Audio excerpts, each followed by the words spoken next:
Конструкции из системы Хаутау в основном устанавливаются как на выход на террасу, на балкон, в основном в частные дома и в коттеджи.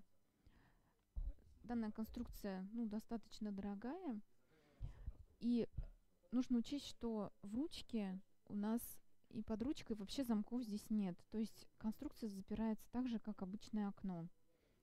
Но ручка здесь совсем другая фурнитура.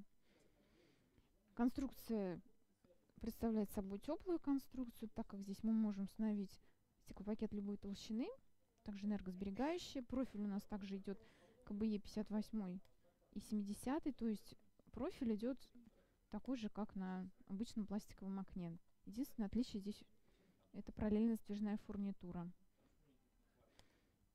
Вот основной принцип построения конструкции системы Хаутау.